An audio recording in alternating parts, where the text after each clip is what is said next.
I can still feel the silence that filled the room when Liam stood up. It wasn't the kind of silence that simply falls over a room. It was the kind that settles into your skin, heavy and unmoving, where even the air seems to wait. My name is Emma Morgan, and I've lived most of my life in the shadow of not being enough. Not enough for my father. Not enough for the family name. I learned early that Anna was the daughter they admired, polished, ambitious, always exactly what was expected. Me? I was the quiet one who colored outside the lines, the daughter who made different choices. And that was unforgivable. The office where we gathered for my father's will was elegant, almost too perfect, with towering shelves that pressed in from all sides. Every book on those shelves seemed to whisper stories of legacy, duty, and appearances, words that had built walls around my life.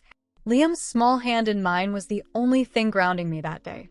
At 10 years old, he had become my quiet strength in ways he'd never understand. Mr. Griffin, my father's attorney, cleared his throat and opened a sleek black folder, his voice as measured and detached as the ticking clock on the wall. Let's begin the reading of Raymond Morgan's will. Across from me, Anna sat poised, her smile subtle but sharp. Caleb, ever her echo, leaned back with an air of certainty. Uncle Jared, with his usual disapproving glare, barely disguised his contempt. I had long stopped expecting kindness from any of them. The words that followed felt predictable. Anna inherited the lion's share. The business, the house on Oak Ridge Hill, the symbols of power they all fought so hard to control. Jared received his portion without surprise, his expression smug in its familiarity. Then came Liam's name. My sweet boy, gifted my father's watch collection and personal library. That small moment of light in the midst of so much posturing. But when Mr. Griffin read my name, it felt like a punctuation mark at the end of a lifelong sentence. A vintage car. $10,000. Scraps, Anna called them, with a laugh that cut sharper than any blade. Jared's sneer followed. Their words didn't shock me. They were echoes of every slight I had learned to carry quietly. But life has a way of handing moments to those who are silent watchers. Sometimes, strength reveals itself not in grand declarations, but in a child's steady voice. That's when Liam stood up. You forgot the video Grandpa made, he said. Calm. Certain. The room stilled. Every glance shifted to him as if the very foundation of their certainty cracked beneath his words. Mr. Griffin's brow furrowed. What video, son? Liam reached into his pocket, pulling out a small USB drive. Grandpa told me to give you this after the will was read. He made me promise. There was no drama in his tone. No urgency. Just a promise kept. My heart, already fragile, pressed against my ribs with a fierce ache, not of anger, but of something deeper. A quiet pride that came with realizing my son had understood dignity before I ever taught it to him. The murmurs started. Anna's scoff. Jared's grumbling. Accusations that it was my doing. That it was manipulation. But Mr. Griffin's hands were steady as he plugged the drive into his laptop. I hadn't known about the video. Liam had kept that secret, a small guardian of truths that would now unfold. He gave me a smile then, one that bore an uncanny resemblance to my father's on his softer days. A smile that said, I've got you, Mom. He said it was our secret, Liam whispered, and those words, so simple, made the room feel different. Not larger, but clearer. As if the air had been scrubbed clean of years of whispered dismissals. The screen flickered to life, and there he was. My father. Thinner, pale, but alert. His presence filled the room, even through the screen. The timestamp in the corner marked a moment just weeks before his passing, but his eyes, those tired, worn eyes, were more honest than I had ever known them to be. If you're watching this, he began, then my grandson Liam has kept his word. He paused for a breath, and the weight of what was unsaid pressed in on all of us. These past years, I've watched from a front row seat as masks slipped. Illness has a way of making people reveal themselves. You could almost hear the shift in the room, the quiet rustle of discomfort, the sudden attention, as if his words had the power to rearrange the hierarchy that had always seemed untouchable. He spoke to Anna, and for the first time, I watched her veneer crack. To Jared, whose fidgeting betrayed his usual bravado. But when he said my name, it was different. "Emma," he said, and his voice softened in a way I hadn't known was possible. "You chose a life outside of my expectations. I judged you for it. I made you feel less because of it. And in doing so, I blinded myself to your strength. That's a regret I carry now, deeper than anything else." Tears blurred my vision, not because I needed his validation, but because for once, I saw the man behind the armor. A man realizing too late what he should have seen all along. Liam's fingers intertwined with mine, his grip firm. He didn't need me to be strong in that moment. He was lending me his own. "The will you've heard is valid," my father continued, "but it's not complete. There's a codicil. Mr. Griffin will know what to do." The room tensed as Mr. Griffin reached for a sealed envelope, but my father wasn't done. "But first," he said, "you need to see the truth." The screen shifted. Security footage rolled. Plain. Unfiltered. No more room for whispers behind closed doors. Anna and Caleb rummaging through drawers, Jared's clandestine dealings, all laid bare without flourish. Just truth, raw and undeniable. And then there was me. Not scheming. Not fighting for scraps. Just being present. Reading quietly by his bedside. Fluffing his pillows. Sitting with him as the nights grew longer. No accolades. No expectations. Just showing up. As the final clip played, I realized that this wasn't about vindication. This wasn't about winning. It was about seeing myself, maybe for the first time, without the weight of their judgments pressing on my shoulders. Pain has a way of carving space for clarity. And in that room, amidst their shock and anger, I found something I hadn't dared to expect: peace. Not the kind that comes from proving people wrong, but the kind that grows when you stop needing to. This moment wasn't an ending. It was the beginning of something quiet, yet profound. Liam looked up at me, his eyes full of quiet wisdom beyond his years, and for the first time, I didn't feel like the forgotten daughter. I felt like Emma Morgan, whole and still becoming. Then, my father reappeared on the screen. "You underestimated a dying old man," he said, his voice thinner but steady. "But life always saves one last surprise." The video cut to black. And for a moment, the silence felt heavier than the words he left behind.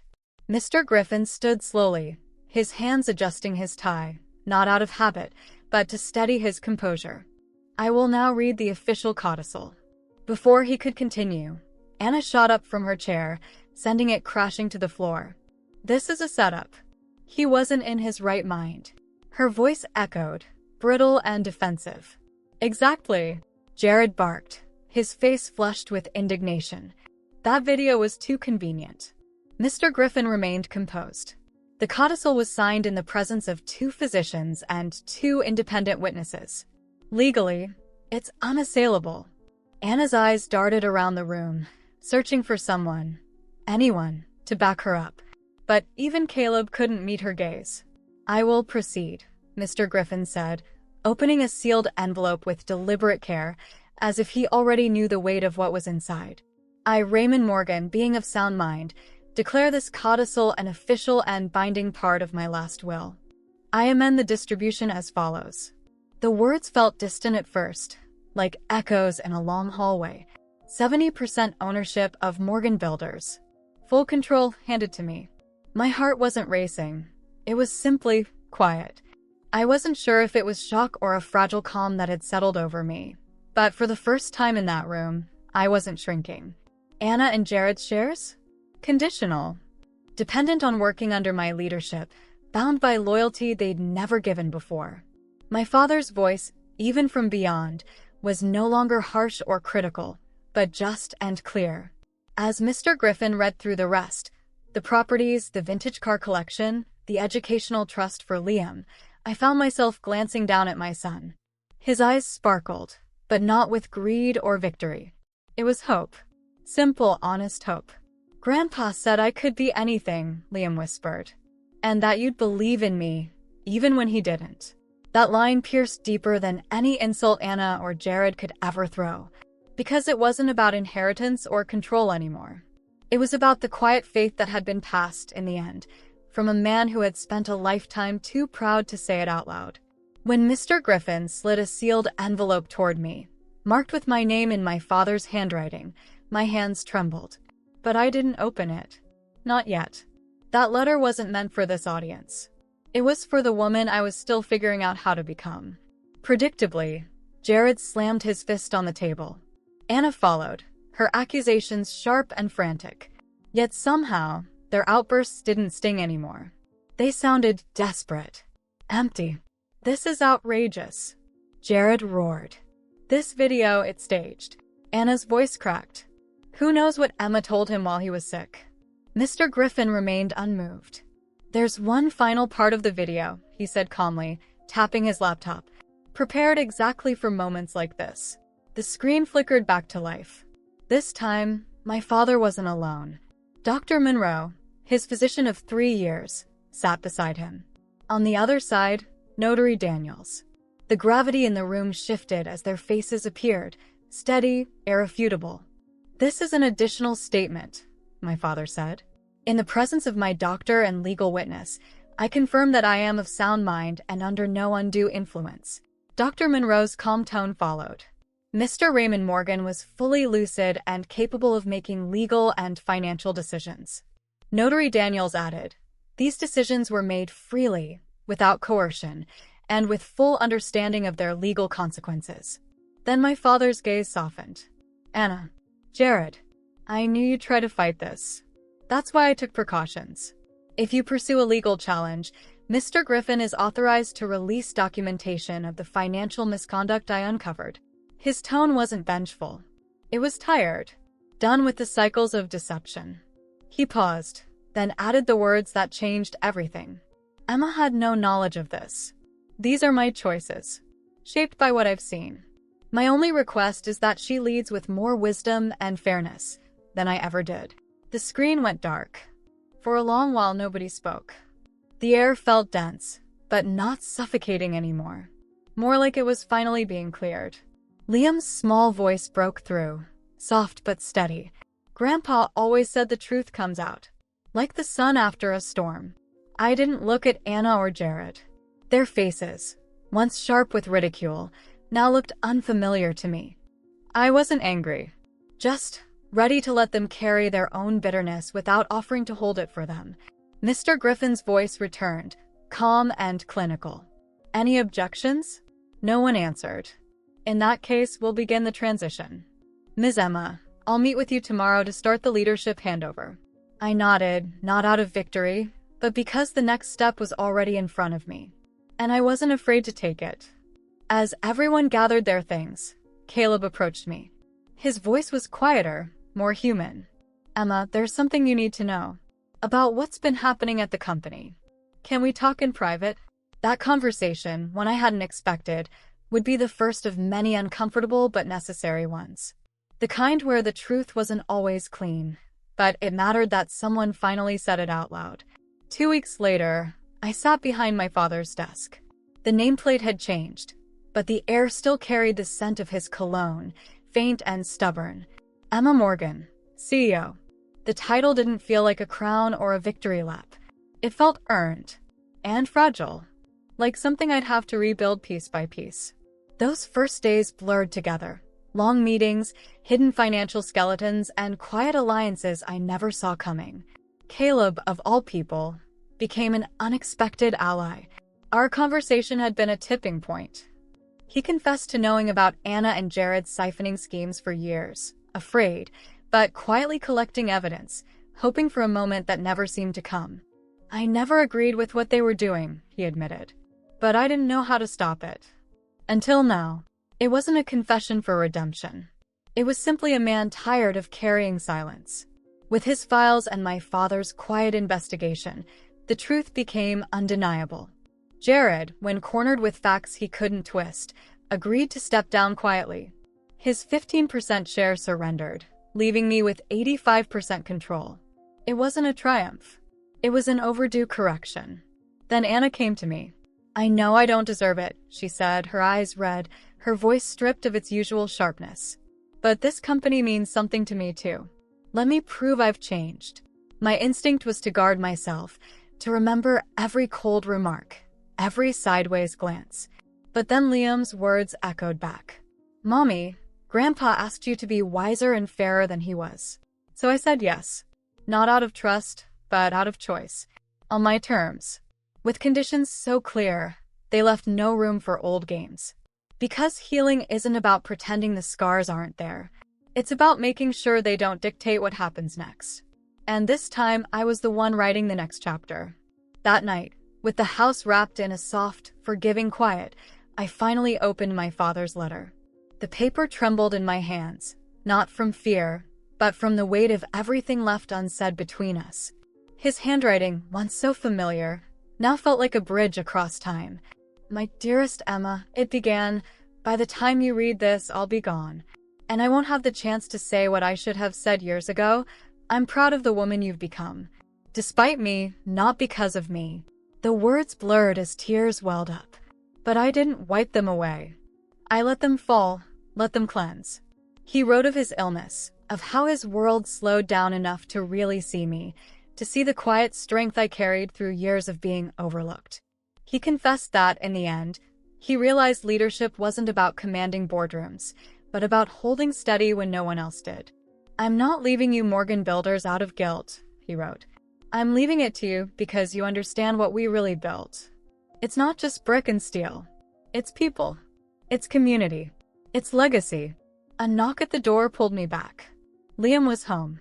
He tossed his backpack onto the couch, Dad's old spot, worn and familiar, and collapsed beside it with that effortless ease only children possess. "How was school?"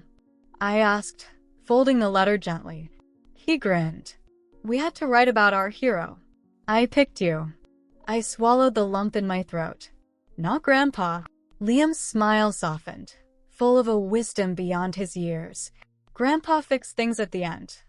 But you did the right thing all along, even when no one was watching. That's what heroes do." I pulled him close, his small arms anchoring me in a way nothing else could. The boy who had reminded a room full of doubters that the truth still had a voice. Later, as the evening settled into its soft rhythms, Liam rummaged through his backpack again. "Grandpa told me something else," he said, handing me a crumpled piece of paper. "He said you understood what Anna and Jared never did, that the tallest buildings need the deepest foundations." I smiled. That was Dad's mantra. He had used blueprints to teach life lessons, even when we weren't ready to hear them. That night, the city's housing initiative called. The proposal I had nervously presented in my first board meeting, focused on affordable homes and community spaces, had been approved. It wasn't the most profitable project, but it was the right one. "Our first project is about impact, not profit," I told Liam as he sat beside me, eyes bright. "I think Grandpa would have liked that," he said. "Yeah."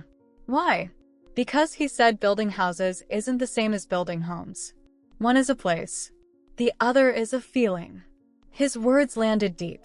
For so long, I thought the fight was for assets, for power. But it was never about owning a company. It was about shaping the kind of legacy that lives beyond balance sheets. A month into my new role, I stood before the entire company at a lunch gathering. Faces turned toward me, some curious, some skeptical, many uncertain. I had been the quiet daughter for so long. Now it was time they met the real me. Liam sat in the front row, beaming with a pride that filled the entire room. A few rows behind, Anna sat, quiet and unsure, but present. I took a breath. "My father used to say that the tallest buildings need the deepest foundations." I began, my voice steady. "For a long time, I thought he meant construction. Now I know he meant us." I let that truth hang in the air.